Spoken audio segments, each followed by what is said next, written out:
I would probably take an average 1-2 grinder playing his A game over an average 25-50 grinder playing his C game any day. You're listening to the Mindset Advantage podcast. Each week, you'll get to peek inside the greatest minds in the game and discover what makes them successful. Mental toughness separates those that can't handle the stress. If you're going to treat it like an amateur, you're probably going to have amateur results. Here are your hosts, Elliot Rowe and Adrian Talenchik Rousum. So everyone, welcome to the show. We're back, and this week we're here to talk about WCOOP and how we feel you should be best preparing for that. So Adrian, how are you getting on? Things are great. Summer's winding down, and yeah, it's always that hallmark feature at the end of August. You look up and look into the PokerStars calendar, and there's WCOOP. I'm just on the site now, and it says the next event starts in 3 days and 15 hours. And how do you feel as a poker player when you see that it's another one of these big series coming up? For me, it always kind of reality checks me that it's September. Oh my gosh, the summer's over, but here we are. I found myself to be a little bit more prepared this year, which was a little bit nice, in part because organizing the family, but in part because just kind of being a little bit more mindful myself of my poker, my schedule, my bankroll, and the success I want to have. Excellent. And what we're looking to do today is give people that advice, if they are going to be looking to play the WCOOP. So could you talk to us a bit about what you've done with your schedule and how you've worked that out around the bankroll that you're playing with? Yeah, of course. So for WCOOP, basically, I had a look at the schedule. And what I do first is I go through and I pick out all the events. Every event that I would consider playing seems at all reasonable or that just kind of appeals to me and of any buy-in. So, the one that kind of sticks out to me the most is at the very end of the series is the 10K 8 game. It's kind of one of those bucket list tournaments for me because it's a bit of a high buy-in, especially with a re-entry. But I put them all on my schedule. And then I go through day by day and I look at, okay, well, what time do the tournaments start? What do I have to do to make myself ready at that time? Will I be ready at that time? Yes or no? And looking at the buy-ins. Okay, is that manageable within my bankroll? Yes or no? And I start kind of paring down the schedule here and there. Once I get it down to something that seems manageable for me, I get it all on my calendar. And then I had to decide which days I'm going to stream. So which events I'm going to show the world. So my schedule, as it turns out, this year seems really manageable. I'm streaming probably 3 to 4 days a week at least, and I'm playing 4 to 5 days a week. So not much more than a conventional job, but and my start times tend to be a little around 11 a.m. to noon my time, which is the Pacific time zone. So I feel pretty lucky living in the Pacific time zone based on the server. Oh, I think you're so lucky. I think it changes the game if if you final table something and it's whatever time it will be 11 p.m. at night for you, and it's 6 a.m. for your opponents. It must be a little bit of a nice bonus edge to have against them. Oh, it certainly is. I mean, even when I play regular tournaments in the schedule, I notice that, players will be asking to make deals, and I'm just like, well, I've just had my supper. I'm feeling great. I don't know. I wonder what segment of the population changes time zones to be able to manage a serious WCOOP schedule. I think there are a decent number of pros who will fly over to South America or something like that from Europe. It's very, very tough on the players who are over in the Far East, over in India, places like that, because the hours are just absolutely brutal. They're finishing at like 11 a.m., 12 noon. So it's a really brutal session for them. Just think yourself lucky. Yeah. And in terms of those days off, I mean, that's something that comes up a lot when I'm talking to clients about the WCOOP and the Scoop. I feel it's incredibly important that players have days off pre-planned over the series to make sure that they don't burn out. Now, it's something I've definitely seen over the years with players who try and play every single day. Their play definitely deteriorates in a lot of cases as they start to reach the end. And oftentimes that's when those biggest buy-in tournaments are as well. We've got the main right at the end, the 5K buy-in. You can really wreck your return on investment in that if you've been trying to play every single day. Is that something that you've learned over time, or is that something you've been pretty good about?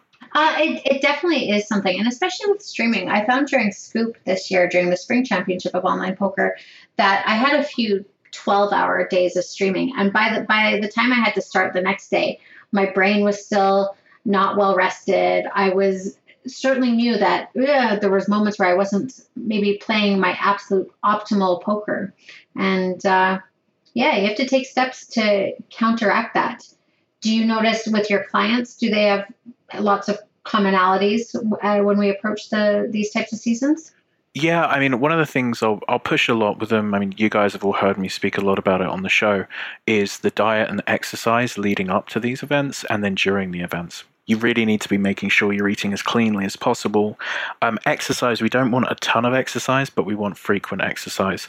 So something like around 20-25 minutes on the mornings that you're playing before you start your session, just to reduce fatigue and get your blood flowing. I think that's very key as an advantage that you can take over the field, because a huge percentage of the field won't be bothering to take those sorts of things into account.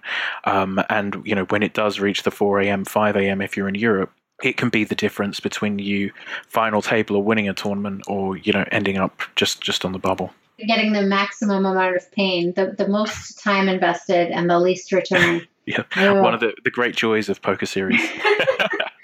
I've recently found, anybody who hangs out on Twitch with me knows that I have an accountability bet with Kevin Martin right now, which has us exercising 5 days a week and eating clean.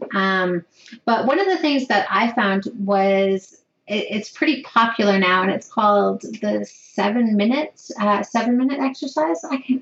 But I have an app, and maybe we'll link it or something. But it creates like a little 7-minute workout. It's a high intensity workout, and gets your heart rate up and gets you going. And basically, as you progress week to week, you can increase it to do 14 minutes, 21 minutes, and so on and so forth. So if somebody hasn't been exercising, it's such a great way to start. And I have already noticed, by exercising for the last 6 weeks or so, that my poker is better, my results are better, my mood is better, and I'm generally feeling just a lot more prepared coming into WCOOP. Yeah, it's just such an advantage if you have the fitness there. And also it means you feel good about the day no matter what happens on the poker tables. Often during these series, poker seems like life and death. But, if you have at least done your exercise in the day, if you have been eating well, you can feel good about yourself, even if the session doesn't go quite as you wanted it to. And I think that's quite important, because it stops sort of any of that depression coming in when, you're a week in and you've bricked more than you'd want to. You mentioned rest as being a big key to success during these long grinds.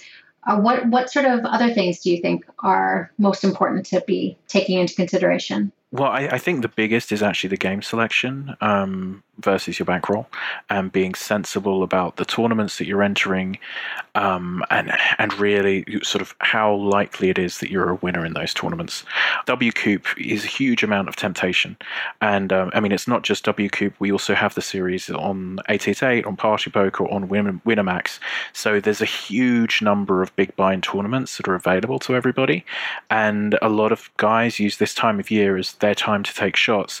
Now, that can be pretty devastating on the mindset moving through if you're suddenly, 4xing, 5xing what you would normally invest in a day, and then it doesn't go well for a few days. Yeah, so, the risk of ruin is high.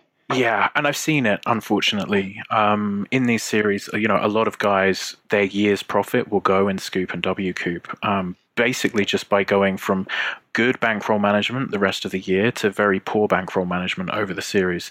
So, be realistic about what games you're playing.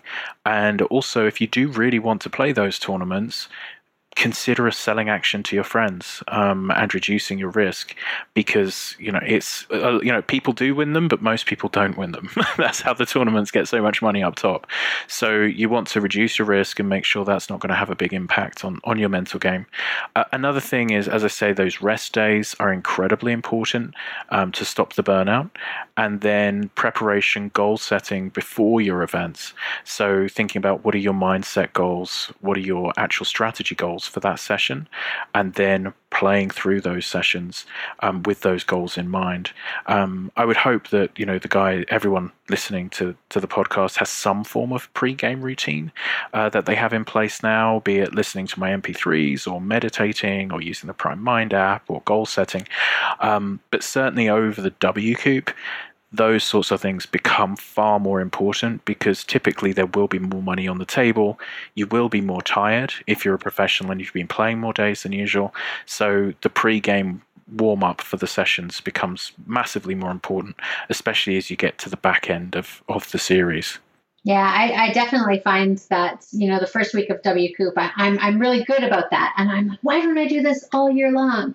It's so easy to fall off with taking care of your mindset. It's something that definitely I work at. I work at not falling off and being consistent with taking care of my mindset. Yeah, I mean, one of the things I'll see over the year is, unfortunately, people have issues, they work on their mindset and the issues go, and then they feel like they're safe and secure and they stop working on their mindset, and then the issues come back, and they go through this cycle of when they're working on these things, when they're doing the warm-ups, they're performing, and then they sort of reach a level of comfort where they feel they no longer have to do those things.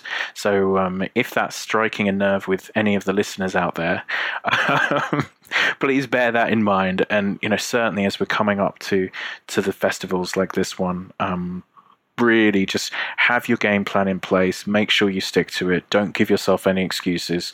I would say you're better off late regging or missing certain tournaments and ensuring you get the warm-up in than skipping the warm-up because you feel you don't have time for it. I mean, that's how seriously I would take it, because we're in a tournament series. All of the money is really up top. It's all on the final table. Really, it's all in the top 3 spots. So you want to be giving yourself the best possible chance to get number 1, 2, or 3 in every tournament that you enter.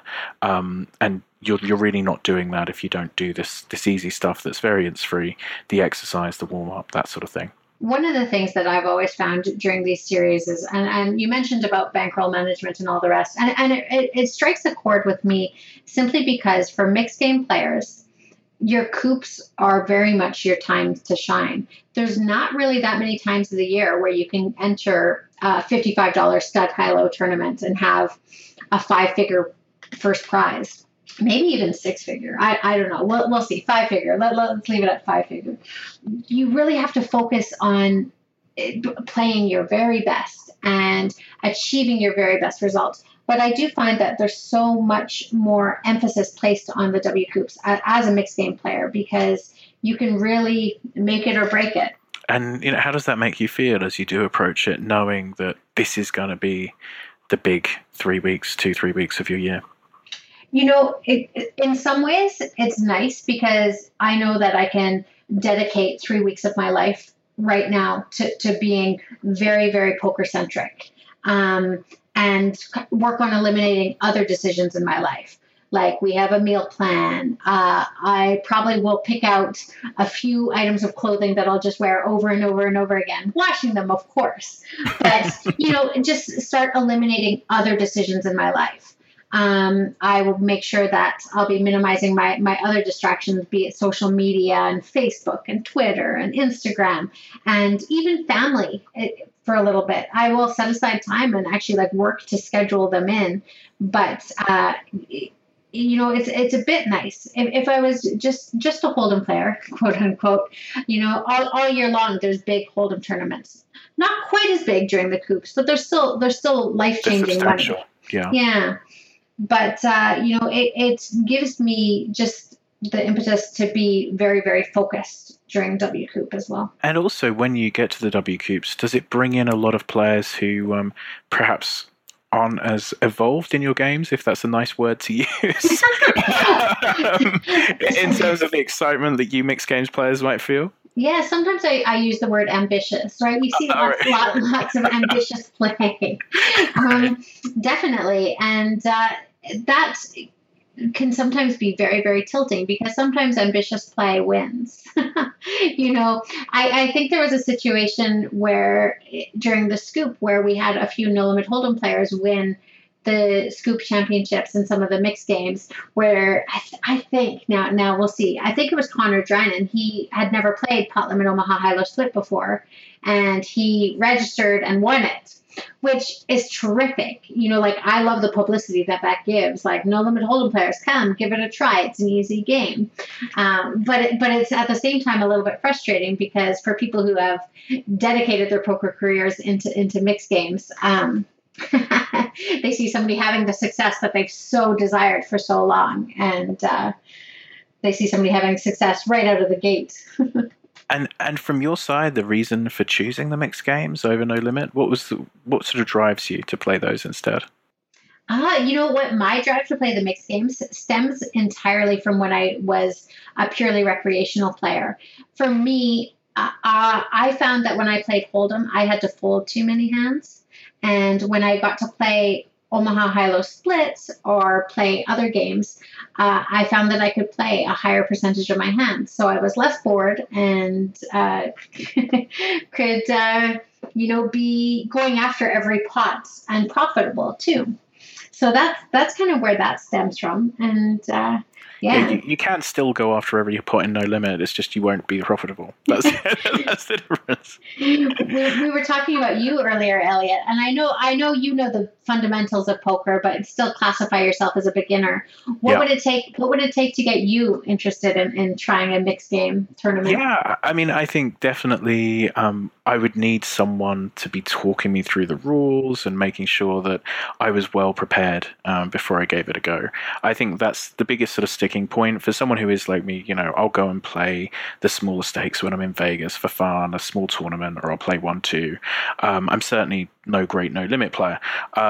But to then jump into a completely new game where I don't know the rules is so difficult without someone there talking you through it. So I think really the key for me in terms of if I was going to go into the other game types would definitely be having a friend with me, talking me through, and a very patient table to sit on, I think, as well. Hopefully they'll be getting my money, I'm sure, so they can they wouldn't have to be too patient. Buying you drinks. Exactly. I think it's one of those where they would, you have to be introduced, I think. Especially over here in America where we don't have online. So I think from my side, it would have to be I'm in Vegas with someone who wants to introduce me to one of the games. And I think that's how I would end up playing mixed games. One of the best stories I ever heard of a player playing mixed games who maybe didn't belong at the table, maybe that's too harsh, was this gentleman was playing fixed limit Omaha High-Low Split. And so you get dealt your 4 cards, and every time he got dealt his 4 cards, he would set 3 aside, and then he would tuck 1 under his chip stack. And he would only look at 3 cards until he was facing the action on the river. And then he'd be like, wait a minute, I'm going to look at my whole card. And it seems like every time he would then be, I guess I got a raise. and he just was driving the table crazy because he was taking all the money but playing with only 3 cards until the very end, and they still couldn't quite get him. But the players that's awesome. So he just broke their mindsets. Absolutely, with his whole card strategy. That's just phenomenal. Okay, and then thinking about just going into the WCOOP from your side and playing these mixed games. When you see that big one there, like the 10K, do you have in your mind, okay, if I've won X amount prior to the 10K, I'm going to jump in? How do you work that out for your dream tournaments? So for the dream tournaments, I also, like many of the players in the WCOOP, I sell action in my tournaments, and I'm selling somewhere in the neighborhood of 30 to 40% of the action in my tournaments. So I will have a set of investors, basically, and assuming that things have gone well and that I'm feeling good, going towards it's on the 23rd of September, so it's the second last day. It'll depend. If I've been reasonably profitable in the package and in my tournaments, I think that I probably will go ahead and aim to sell probably that 30 to 40% again and take on $6,000 of the buy-in myself. do I have an amount that I have to have won before I do that? Not particularly. I think, honestly, for that in particular, for me, it's going to be, yes, making sure it's not devastating to my bankroll. And that tournament amount wouldn't be devastating to my bankroll right now, but it would be a high portion of my bankroll. It's going to depend very much so on how fatigued I am. Am I making mistakes on stream, or am I getting in my money good? Am I feeling strong? Am I feeling like that my poker is as optimal as possible? That's going to be a bigger factor than how I'm running, the financial impact for me. So sort of where you're at emotionally and strategy-wise, and do I feel like this is a tournament I can win today? Mm-hmm. Oh, this is certainly sensible. So we had some questions in on Twitter, Adrian. What are some of those questions? Yeah, Melissa asks us, what do you do when you're exhausted in a series, but you're determined to meet your goals? How do you find the energy to continue and to finish and meet those goals? For example, like if you're chasing a leaderboard or those types of things. Okay, so the first thing to make sure that you're doing is all of that preparation that we were talking about before. So the best way to have energy during the series is to have prepared yourself properly prior to the series. So make sure that your exercise is on point, your diet, your sleep hygiene is good, that you've been using meditation or using the MP3s that I offer, having everything in place to give yourself the best chance of success. We also need to make sure that the goals are rational. Sometimes with the leaderboard goals, people will be chasing them without actually playing the stakes and things needed to genuinely have a chance of winning the leaderboard. So you need to make sure that, yes, it's rational, it's possible for you to hit, and then either make the decision of, this is possible, I can still play well, I'm going to push myself through this and just still keep all of those things in place. So the warm up, the warm down, the sleep, etc. Or you look at it and you say, chasing this goal might actually cost me more money than giving up on this goal and instead focusing on my profits at the poker table. And unfortunately, this is a conversation I've had to have with poker players in the past. Sometimes the goals don't match reality in terms of what they need to hit profit-wise versus what they'll receive if they actually hit the leaderboard win, or sometimes it's notional, they just want to play a set number of tournaments or something along those lines. And it's really important that you're honest with yourself about what are you losing in EV versus gaining from hitting your target, and make sure that you're actually doing better by hitting your target than not hitting your target. So it's a mixture of just doing everything right energy-wise, and then being completely honest with yourself that, is this goal something that's actually going to make me more money? Because at the end of the day, really, that's what a lot of poker, that's why we're here, is to make money in these tournaments, not to break even and win a leaderboard. What are your thoughts on that, Adrian? I had one situation where I chased a leaderboard, and it was the last player standing competition during Micro Millions some time ago. But I was driven by a different reason, because we had an internal competition within PokerStars Team Pro Online, and whichever member of Team Pro Online did it the longest, and we got $500 to give to the people that follow our stream. So I was motivated by that.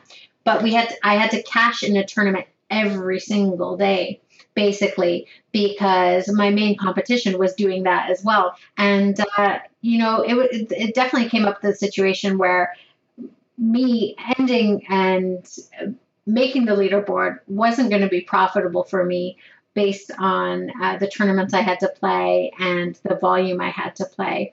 But because the buy-ins were so small and I was driven by exterior motivators, I was able to get it done. Sometimes the leaderboards are there, which are awesome, but I agree. You have to look at the prize and the likelihood of you to win that prize, and figure out if that works within your current poker configuration. Yeah, it's something just to be very aware of, because I'm not quite sure how it works on the PokerStars leaderboards, but if we look at something like Pocket Fives, which is the rankings of online MTT players, you get the points when you cash or you win tournaments, but what it doesn't do is take into account how much money you've lost in tournaments to get those points. So, I mean, I've seen or heard of players in the top 10, 20 in the world on Pocket Fives who are actually in break-even or losing stretches. So they're putting in unbelievable effort to get this huge volume to keep their ranking on Pocket Fives high, but the reality is they're not profitable because they're actually losing more than they're winning. And I would usually say, you know, your goals should be more based around your return on investment in the tournaments that you're playing and your hourly than necessarily an external points goal that might not be linked to profits. So it's something that I would always say, you know, yes, it's nice to have the glory and the recognition, but it's better to have the recognition with money in your pocket than having lost money to get your name on the leaderboard. One of the things that's neat this year for WCOOP, though, is that there is a no limit hold'em leaderboard. Previously, I haven't worried too much about the leaderboards for the Coops just because I don't play enough no limit hold'em events to actually qualify. But with the no limit hold'em leaderboard prizes, it suddenly got serious. I'll keep my eyes on it for sure. If I see you on there 7 days a week, you're in trouble, Adrian. Do as I say, not as I do. Exactly. You gotta keep doing what's right for the listeners. There we go. We've talked a lot about, you know, the people who are going to grind a number of tournaments the whole way through. But I'm wondering, what advice do you have for, you know, the occasional player? What sort of things do they need to do to prepare, or do they even need to prepare? I mean, you still need to do all of the same warm-up that the professionals would do. If you're just playing one Sunday, that Sunday you really want to make sure you're on form, because that was going to be the make or break of your WCOOP. So that's where you still want to have the goals in place. You want to have done your meditation, have done your exercise, effectively going into that session as prepared as any professional is, because you're going to sit down and play professionals, so you have to be treating the game in the same way that they are. Poker's wonderful in the way that anyone can sit down if they have the money, and they can sit down and play poker against the best players in the world. And other sports don't allow us to do that. You can't pay to go and play a round of golf at the Masters. You know, you have to win your way in, and it's not the same in poker. You get your opportunity to pit yourself against the best. It's just something where you have to be realistic. You will be playing against some of the best in the world if you play WCOOP, especially if you choose to play the higher stakes tournaments. So you have to do everything that you would expect of them to have a chance of beating them. So I would say, if you're recreational but you're looking to make money, then do everything that we're talking about here in terms of giving yourself the best chance. If you're a recreational who's just sitting down to have fun and not worried about making money, then have fun and don't worry about it too much. But if you're looking to be profitable, exactly the same rules apply. Yeah, for me, I think that the very clear, easy things to do is a brief warm-up, warming up your body physically, warming up your body mentally. And then while you are dialed in, making sure that you are off Facebook, off Twitter. Those are my what do you call it? my areas of weakness for sure, because I like to update social media. I like to keep people in the loop, but just keeping those tabs closed, even if you have to open them during the 5-minute break, do it then, but set yourself a window. One of the things that I'm doing this year is I have a dedicated space for playing poker, and the office. And we're going to do a full clean of the office so that the area is free of clutter, free of distraction, free of, looking around and going, oh, I have to deal with that. I have to pay that bill. I have to, answer that email and those sorts of things. But those, I think, are the kind of simple things you can do to make sure that your WCOOP is as successful as possible. Yeah, I mean, as I say, they are simple, but most people won't bother. And it's putting yourself in those percentage of players who've done everything they can. And you're starting the day with an advantage over the field. So see it as, these are variance-free things you can choose to do to give yourself an increased edge. So really see it that way and get yourself a little bit of extra edge and extra money by doing that and treating it like that. So how do things change in terms of the stream for you over the WCOOPs, Adrian?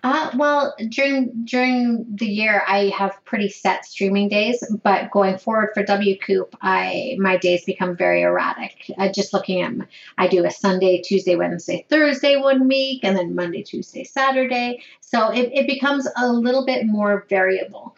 I have it all set, and I will post it on my channel, the schedule.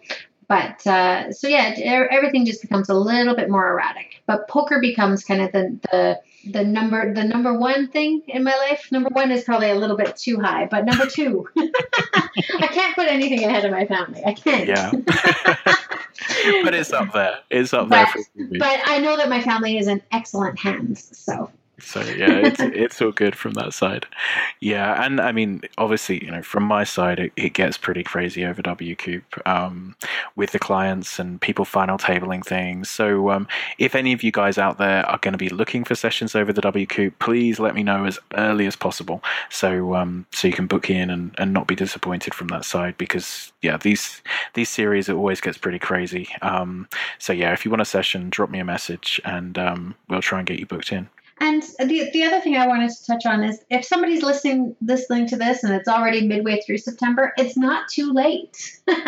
We talk a lot about preparation, but you can prepare on a day-to-day basis. So every morning you can wake up and prepare yourself for your grinds. Yes, a lot of preparation before WCOOP starts is going to be nothing but good for you. Don't not do it because you're already halfway through WCOOP. Yeah, I mean, you need to really be doing it every single day, really taking advantage of the fact that most of the field won't be, and just putting in that effort, keeping yourself healthy, keeping yourself sane, and making sure you have those days off booked before you start, rather than telling yourself, I'm just going to take a day off when I feel I need it, because those days off might not happen, and then you find that you've spent an awful lot of money when you were playing your B or C game. Mm-hmm. Cool. Well, I hope you guys found that useful in terms of our WCOOP tips for the year. Adrian, where can everyone watch you win the watch? Right. Oh, I am so excited this year. I really have been feeling so good about WCOOP. So the best space to find me at is twitch.tv/TalentChick.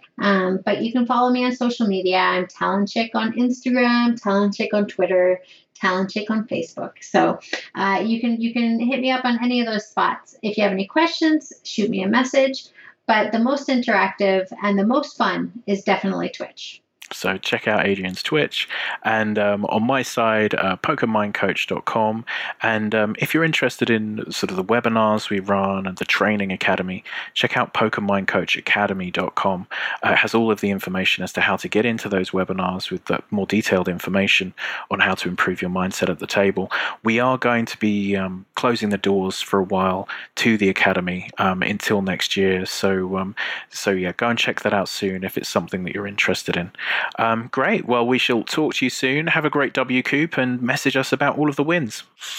You've been listening to the Mindset Advantage podcast. To get future episodes delivered to you automatically, make sure to subscribe via iTunes, Stitcher, or your favorite podcasting service. To get any resources mentioned in the episode or to listen to past shows, visit pokermindcoach.com/TMA podcast. Thanks for listening.